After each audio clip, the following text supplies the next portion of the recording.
civile, la paix soit sur vous.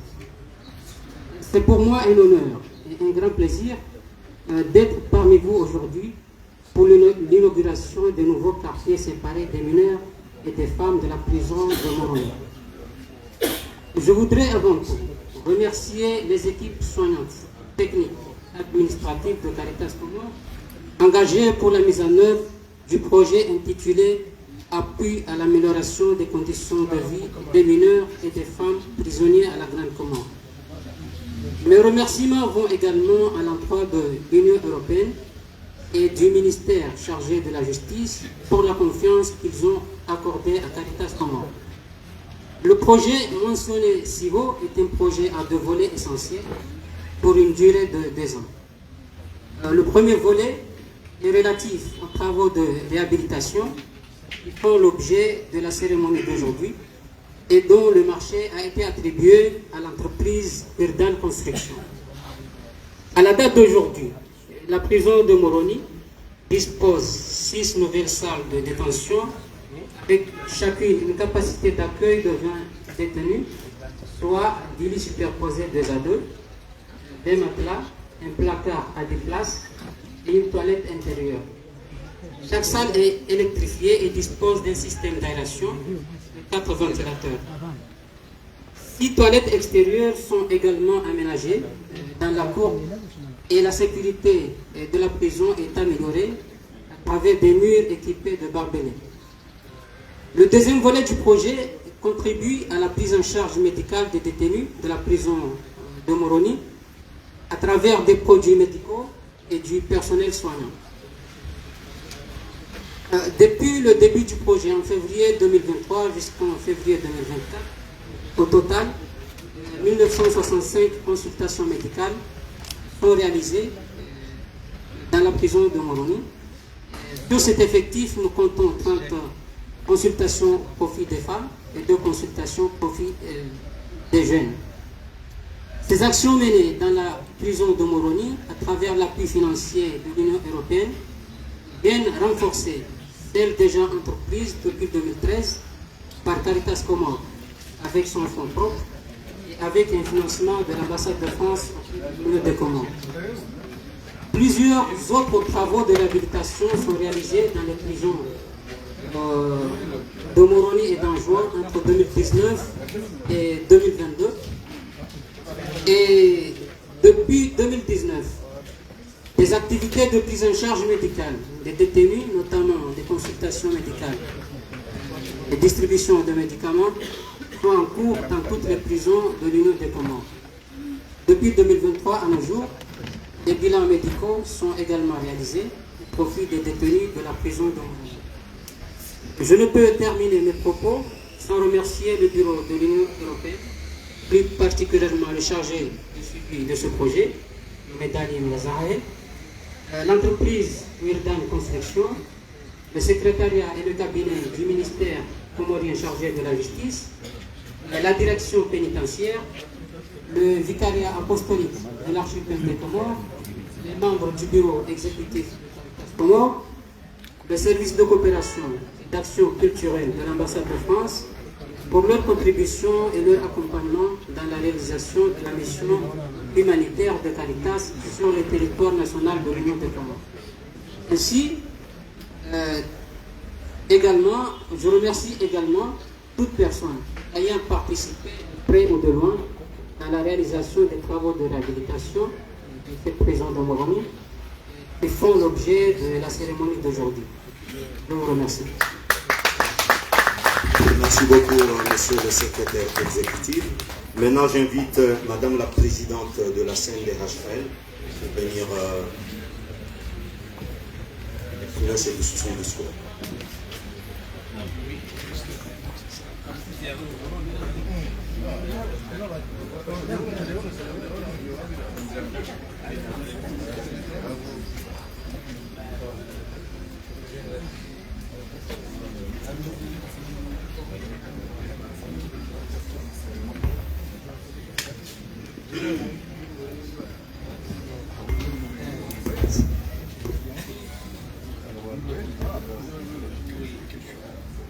أعوذ بالله من الشيطان الرجيم rajim. Bismillahirrahmanirrahim.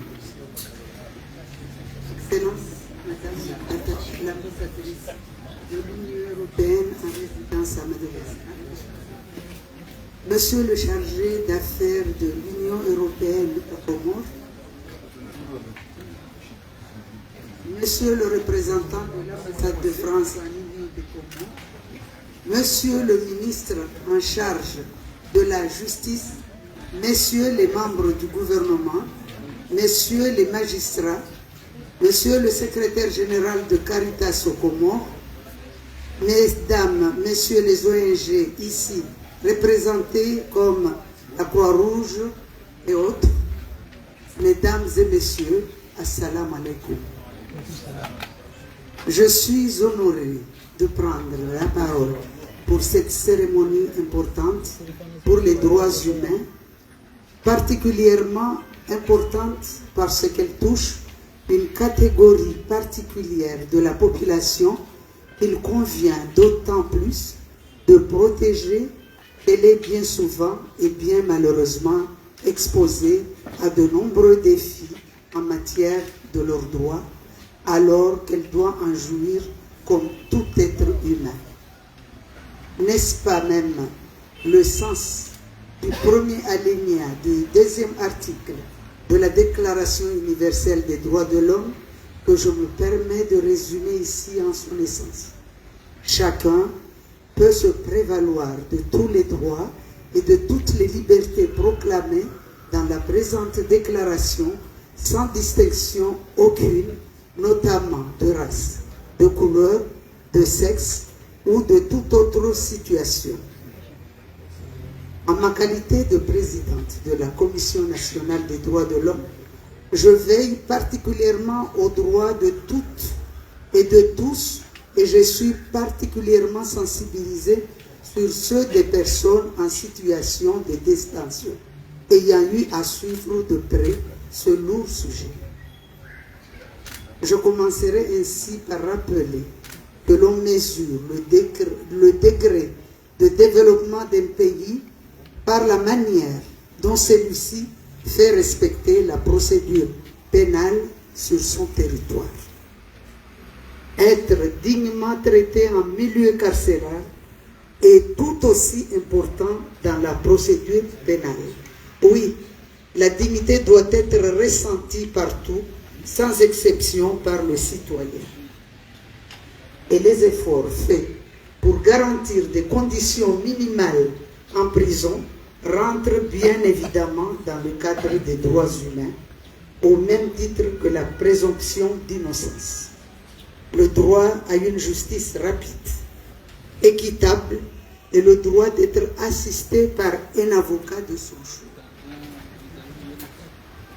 La CNDHL suit toutes les activités de la chaîne pénale entreprise dans le pays, du recrutement des agents pénitentiaires, des auxiliaires de justice, des auditeurs jusqu'à leur installation en passant par les concours et formations. Le renforcement du capital humain doit être appuyé par des infrastructures de qualité et la construction du quartier des femmes et des mineurs en est un des témoignages. La CNDHL rappelle aux gouvernants que cette action est bien une réponse aux recommandations faites à l'examen périodique universel dont les Comores ont été évaluées ce mois de mai 2024. Et en ce sens, cette activité mise en œuvre et appuyée par l'Union européenne est déjà une belle et bien une des réponses tangibles à la mise en œuvre des engagements pris par notre pays auprès des Nations Unies dans le cadre de cet examen.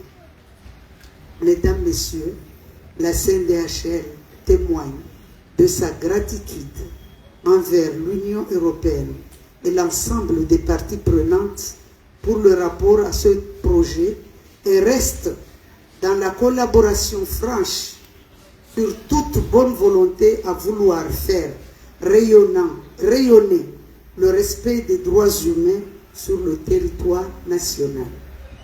Vive la coopération internationale, vive les relations bilatérales et multilatérales, vive l'Union des Comores. Je vous remercie.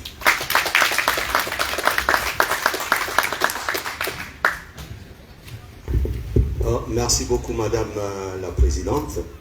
Et maintenant, j'invite Madame l'ambassadrice de l'Union européenne en Union de Comores de venir prononcer son allocution.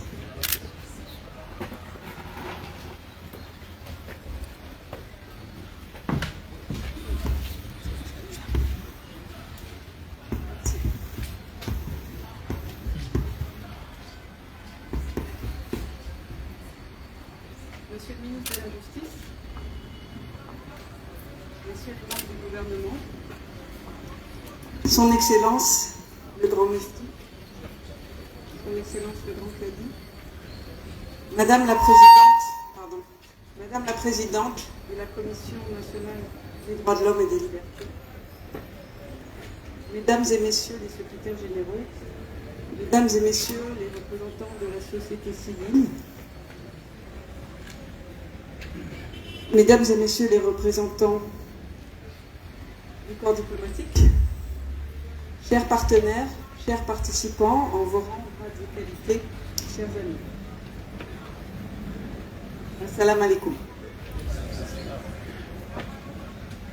D'abord, je voudrais vous partager le plaisir et l'honneur que c'est pour moi que d'inaugurer aujourd'hui ces locaux. L'inauguration de quartiers séparés pour les femmes et les mineurs en prison à Moroni. Notamment pendant ce mois de l'Europe, parce que cela symbolise notre engagement et le fait que l'Union européenne est fière de participer à cette extension et surtout, plus globalement, de contribuer à la défense des droits humains partout dans le monde et aujourd'hui ici, aux Comores et en particulier à Moroni. Pourquoi? Parce que la défense des droits humains passe par beaucoup de chemins et les conditions de détention, Madame la Présidente de la Commission l'a rappelé, font partie des mesures qui montrent qu'un pays est effectivement capable de défendre les droits des hommes et des femmes qui constituent sa population, et notamment de se pencher sur les conditions de vie des populations les plus fragiles.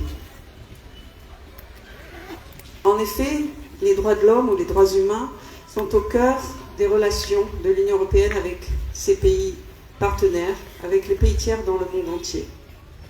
Parce qu'il s'agit d'une question de dignité et que la dignité de la personne humaine n'est pas seulement un droit, mais c'est ce qui constitue le socle même d'une société. Et sans droits fondamentaux et sans respect des droits humains, il n'y a pas de paix, de stabilité ou de développement possible. C'est pourquoi l'Union européenne est très engagée sur ces sujets-là et très engagée aux Comores pour contribuer à défendre les droits de l'homme dans le cadre de partenariats actifs avec les organisations internationales ou régionales, les associations ou les groupes à tous les niveaux de la société. Dans ce cadre, l'Union européenne intervient en matière de justice, par exemple, ou d'état de droit, et aujourd'hui au président de la République le rapport de nos experts électoraux qui étaient venus en mission pendant l'élection présidentielle. Rapport que j'ai remis également au ministre de l'Intérieur hier soir. Tout cela pour dire que, à travers notre appui au gouvernement, aux organisations de la société civile, nous essayons d'œuvrer au maximum pour améliorer les conditions de vie de la population. Avec la société civile, nous avons aussi des programmes dédiés, notamment pour les jeunes et les femmes, et nous aurons l'occasion d'inaugurer ce projet dans quelques jours, cette semaine. La Commission nationale des droits de l'homme, le commissariat au genre ou le ministère de la Justice sont des acteurs essentiels de nos actions dans le pays, au bénéfice de la population comorienne. Et je n'oublie pas non plus le rôle primordial que jouent les organisations non gouvernementales Caritas, bien sûr, en fait partie. Ils sont très impliqués sur le terrain, au niveau communautaire, et dont le rôle est clé dans la promotion des droits humains. Chers participants, évidemment, le mieux est d'éviter que des jeunes entrent en prison. Il y a tout un travail aussi de prévention et d'amélioration de la vie en société qui font partie de ces mesures à prendre pour éviter le pire. Mais d'une façon générale, toutes les actions que nous entreprenons dans notre programme de coopération visent à répondre aux besoins des jeunes pour leur donner un meilleur avenir. Parce que les jeunes, c'est le futur du pays, c'est la force d'un pays. Prévenir la récidive carcérale des jeunes qui ont pu commettre une erreur et qui se retrouvent incarcérés, c'est aussi un devoir moral envers la société et envers ces jeunes. Monsieur le ministre de la Justice, pour l'avenir, des réflexions sont déjà entamées avec vos services qui ont pour objet de mettre en œuvre des projets pour la formation des jeunes en prison, que ce soit à Moroni, mais également à Anjouan ou à Moélie. C'est à travers cette formation professionnelle et un accompagnement aussi psychologique, médical, que nous pouvons espérer accompagner ces jeunes pour qu'ils ne récidivent pas et qu'ils trouvent leur place dans la société. C'est un projet que nous allons mettre en œuvre avec l'association Maïcha, qui fait partie déjà du projet que nous avons avec la société civile dont j'ai parlé tout à l'heure. Et je porte beaucoup d'espoir dans ces projets parce que ce sont des graines que l'on sème vraiment pour l'avenir. On ne voit pas les résultats au bout de quelques mois ou même un an ou deux. Mais si on veut mettre le pays sur de bons rails pour l'avenir, il faut investir dans la jeunesse. Il n'y a pas à en douter. Monsieur le ministre, permettez-moi de vous exprimer toute ma reconnaissance pour l'excellent travail que nous avons déjà accompli ensemble, pour les résultats concrets qui sont atteints et qui sont visibles aujourd'hui, et qui sont le témoin d'un partenariat renforcé qui continue aujourd'hui et encore pour de longues années. Je vous remercie pour votre attention. Merci Madame l'ambassadrice. Maintenant, j'invite Son Excellence Monsieur le ministre en charge de la Justice de venir prononcer son discours. Monsieur le ministre.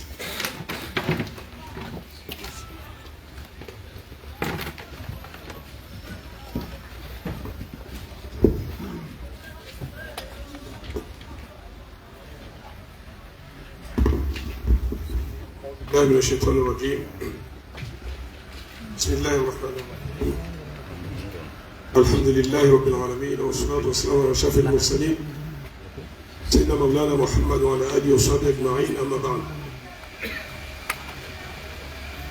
Monsieur le ministre, chers collègues, commencez par le ministre de l'Agriculture, Medim Seydié, le ministre des Télécoms, Kamaleddine Sefou, le ministre de l'Énergie,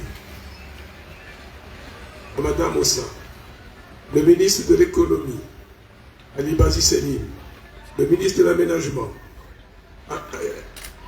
Afretan Issoufou, le secrétaire d'État honorable avec ses lunettes, Lutfi Kassim, le secrétaire d'État au tourisme, Oudada. Votre présence ici hausse, encore hausse, l'image de cette commune.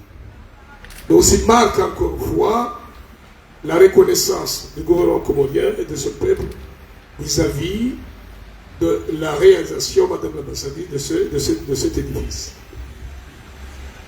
Monsieur son éminence le grand Moufti, Monsieur le grand Kadi, Monsieur le secrétaire général, Madame l'ambassadrice de l'Union européenne auprès de l'Union des Comores avec résidence à Tananarivo, c'était une amie des Comores en tout cas, Monsieur le chef du bureau, Pierre Bézis, Monsieur le chef de juridiction ici présent, à commencer par la cour d'appel, première instance, tribunal commercial, le parquet, représenté ici par le commissaire du gouvernement, monsieur le directeur général, monsieur le délégué aux droits de l'homme, excusez-moi madame, la présidente de la Commission nationale des droits de l'homme, à ta côté, ma femme. Honorable assistance, assalamu alaikum wa rahmatullahi wa barakatuh. L'inauguration de ce bâtiment est un moment particulier pour notre société. L'application de notre politique pénale nécessite le renforcement des capacités, ce qui implique une gestion rigoureuse des prisons de Moroni, de Fomoni et de Mouitsamidi.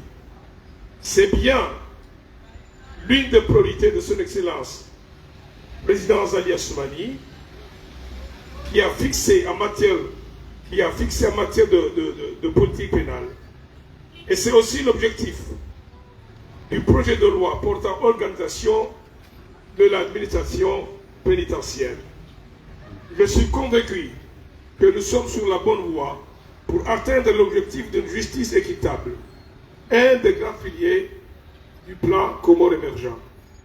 Ce quartier séparé, financé par l'Union européenne à hauteur de 440 000 €, traduit la volonté du chef de l'État, consistant à réhabiliter et à construire les infrastructures pénitentiaires, à améliorer les conditions de vie des détenus et les conditions de travail du personnel pénitentiaire. Vous me permettez, Madame l'ambassadrice, de vous remercier, encore une fois vous remercier, au nom du gouvernement comorien et à travers vous, l'Union européenne, pour cette coopération fructueuse, redynamisée ces dernières années entre l'Union européenne et les Comores. C'était là que viennent de prendre nos relations diplomatiques et le résultat du dialogue politique multisectoriel engagé par les deux parties et surtout l'approche diplomatique menée par Son Excellence, le Président de la République. Vous pouvez vous souvenir avec nous la visite officielle effectuée par Son Excellence en octobre 2023. C'est bien, vous l'avez dit, le joli mois de l'Europe. Parce que du 7 au 28, on ne parle que de l'Europe. Mais on ne peut pas oublier l'investiture ou les investitures que nous estimons, que nous espérons passer ou bien, n'est-ce pas, célébrer dans un climat de paix et de stabilité.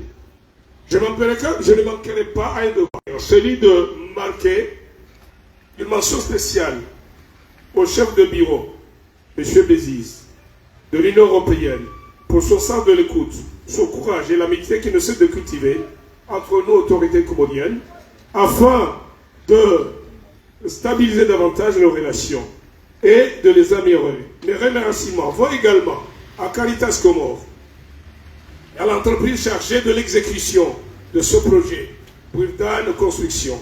Ce quartier séparé aux mineurs et aux femmes, comme vient de le mentionner Madame l'ambassadrice, de même que l'annexe Domné, construit par les fonds propres du gouvernement comorien, réservé aux détenus de plus de 7 ans et de 7 ans de peine, aux criminels, et le nouveau bâtiment construit à Koki, Mitsabidi, témoigne le visage concret de la politique pénale que le gouvernement a choisi de mettre en place. Cette nouvelle infrastructure comptabilise 6 chambres en raison de 20 lits par chambre. Notons au passage que le ministère de la Justice vient d'offrir 450 nouveaux lits et matelas aux maisons d'arrêt de Moroni, de Fomoni et de Mitsamidi. Vous allez vous convenir avec moi qu'il n'y a pas de justice crédible et équitable, pas de fermeté contre la délinquance sous toutes ses formes, sans prison. C'est évident. Protéger nos concitoyens demeure le cœur de la mission de l'État régalien, qui est le nôtre. Construire des places de prison, c'est se rassurer que les peines prononcées puissent être effectuées. Vous, magistrats qui êtes ici, pour donner confiance aux justiciables dans la capacité de la justice à les protéger. En effet, ces dernières années, nous avons considérablement revu à la hausse, et nous sommes fiers surtout nous membres du gouvernement qui étions ici. Les moyens de notre système judiciaire, augmentation du budget, recrutement de 25 magistrats et greffiers, mise en place du fichier national OHADA, ce qui a renforcé la pièce fiscale. Nous projetons dans un futur proche la formation, j'espère que Madame la Barcet, vous me suivez très bien, du personnel pénitentiaire. Et nous continuons sur cette voie. Formation avec le soutien financier et technique de l'AFD, de la deuxième cohorte de 20 magistrats et 20 greffiers pour une durée de 18 mois. Nous sommes très redevables à l'AFD. Cette formation diplômante se focalise sur le droit OHADA et sur le tronc commun du droit. S'agissant de l'OHADA, l'Union européenne et le ministre de la Justice sont convenus de la mise en place de la maison OHADA dans l'enceinte du palais de justice de Moroni. C'est la vérité. J'ai l'ultime conviction que la prison ne peut pas être la réponse à tout. Si elle reste la condition d'une politique pénale efficace, elle doit être aussi le lieu de vie, un lieu digne pour les détenus et les personnes y exerçant. C'est la raison pour laquelle nous concourons à éliminer la surpopulation carcérale, l'entassement dans les chambres, la saleté et la promiscuité. Ce nouveau quartier, plus les deux d'Omdé et de Koki, constitue un début de réponse concrète à cette préoccupation, même s'il n'y a pas d'applaudissements. Il va sans dire que la fermeté de notre politique pénale doit absolument aller de pair avec la réinsertion des personnes en détention. Les murs d'une prison de la société, les murs d'une prison protègent la société le temps d'une peine. En revanche, la vision du chef de l'État consiste à préparer le retour du détenu dans la société. Pour éviter la récidive et maintenir le lien familial, le détenu doit bénéficier d'une formation ou d'un apprentissage. Cette perspective doit redonner confiance au détenu pour son avenir. C'est ainsi qu'avec l'Union européenne, vous venez de le mentionner, madame, on s'est convenu de réhabiliter les vieux locaux se trouvant en face de ce quartier et serviront de centre de formation avec une capacité de salles de formation et d'ateliers, une infirmerie, une salle informatique et aussi une salle une salle administrative. Je ne peux pas. Honorable assistance, oui, la fermeté est utile pour la sécurité de notre société. Oui, la réinsertion est aussi essentielle pour éviter toute éventuelle récidive. L'objectif de notre gouvernement, le nôtre, M. Msedier, M. Kamal, M. Afreta, M. Moussa, M. Bazi, et j'en passe, M. le Grand Moufti, l'objectif de notre gouvernement est de permettre aux détenus de vivre leur incarcération dans la dignité, le respect et la garantie de leur droit. De faire de la prison un cadre plus humain et plus social, où ils pourront préparer avec sérénité leur insertion dans la société. Le ministère de la Justice, en charge des droits de l'homme, dont j'ai l'insigne honneur d'être à sa tête, va continuer, main dans la main avec ses collègues, à œuvrer pour améliorer les conditions de vie dans les prisons de notre pays. Vive la coopération internationale, vive la coopération entre l'Union européenne et les Comores, vive les Comores dans la paix et la prospérité, mais aussi longue vie, comme le disait jadis, à son Excellence le Président de la République. Président de l'État, c'est là qu'on a dit Shadow Moshad Marhab. Asomze watu mufti. Asomze watu kabul kuwa. Nanu wana mama waziri. Matavanu. Banomtu banu hanu hawiji hamnyezi Mungu. Onesa marhaba riboshile yao. Nikomba fanaza ngozi. Abukunga lo ndauna ngozi nji. Wale jumwe jao. Karora sinye sinao. Mapesa rahadi sinao. Sebazi ngozi juo. Ya ukaya. Wate wakirezo ndulada. Ya ukaya wate oxygène à l'administration hatu. Ya ukaya na nongozi njizi njika unga zifikirio. Ndondo adam ya jono husu yunga la palais c'est normal na Sayyidina Ali Yaman na Sayyidina Junaidi na Saidina Mkumbe Hafidh.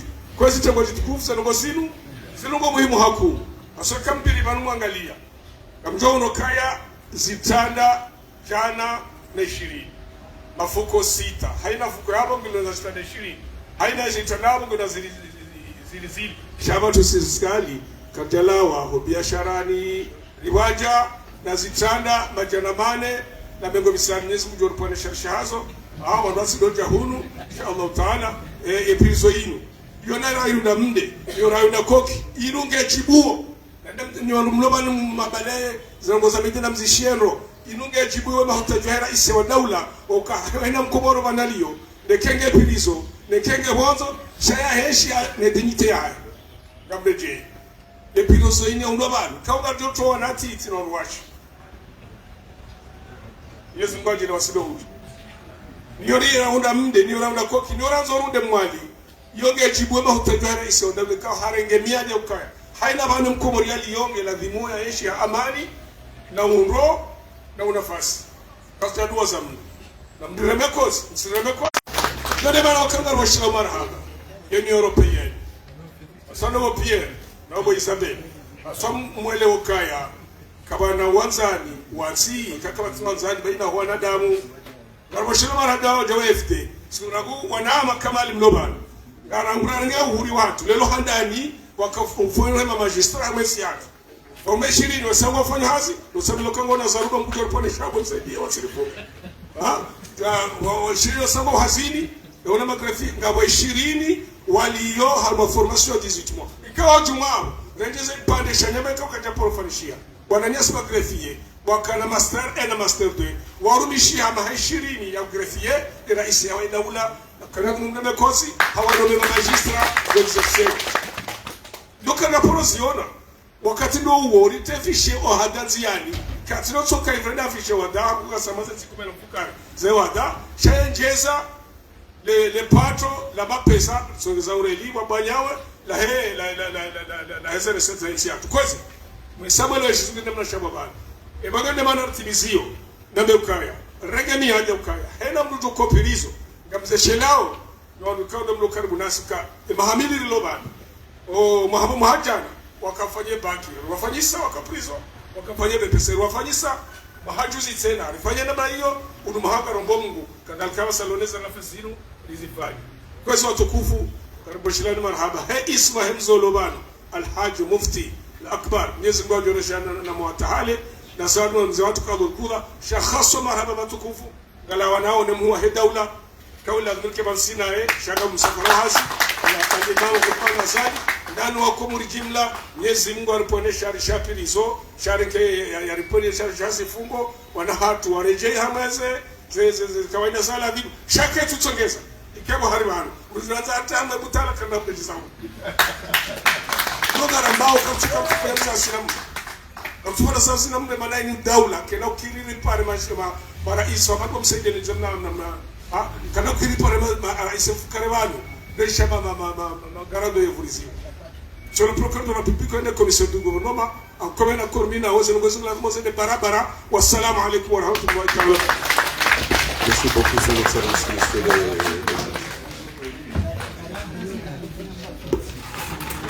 Avant de passer à la phase suivante, puisque j'ai le micro avec moi, permettez-moi, honorable assistance, en ma qualité de technicien du ministère de la Justice, exprimer la satisfaction